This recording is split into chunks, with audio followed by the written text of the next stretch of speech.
Hello everyone, this is the Mole Recruiter, your inside scoop and your inside plug into the recruiting world. Today I just want to talk to my crowd that has spoken with recruiters in the past and you're wondering why you didn't get a call back. So just give you a little bit of background. In the recruiting world, especially in staffing, each recruiter is given a certain amount of fields that they need to come up with, which means that they need to hire a certain amount of people. It's a very, very, very fast-paced sales type of environment to a certain extent. Therefore, if you speak to someone, say for example, you're applying for a customer service position, what's really happening is that there's a company that needs maybe 25 customer service reps. And they're communicating with 4 or 5 or even more recruiting companies and, hey, can you find me customer service reps? The first 25 that are hired is whoever brings those 25 to the table, that's who the client is going to end up paying.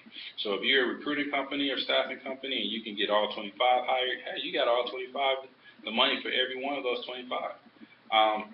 If not, then you only got 3, then you only get paid for 3. So it's very fast paced. So if you talk to a recruiter and you don't hear anything in the next 3 or 4 days, there's a good chance that they're not going to call you back. I know that sounds like bad news. There is a way to get around recruiters, and I'll talk about that in another video.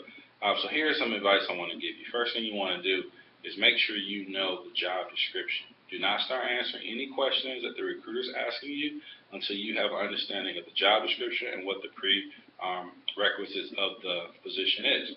Once you know all the requirements, at that point, you can go ahead and start answering questions. The reason why, most recruiters, their role is to pre-screen. So for example, if the role is looking for someone that has 5 years of a certain type of experience, their question is, how many years of experience do you have?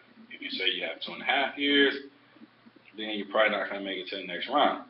They might not tell you that on the phone, but that's what's happening. So if you know your job description, if you know what the requirements are, and you can make sure in your answers you reflect the fact that you meet the requirements, there's a good chance you'll make it to the next round.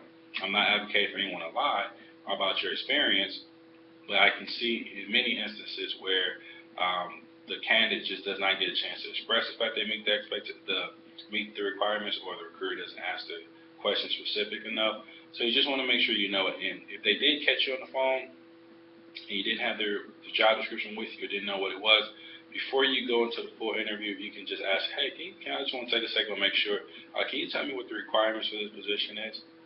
Let them spell it out for you and then proceed. That way, you don't disqualify yourself. This has been the Mole Recruiter. If you need any other advice, you can reach me at 281-858-3909, or you can send an email, molerecruiter@gmail.com. Have a good one.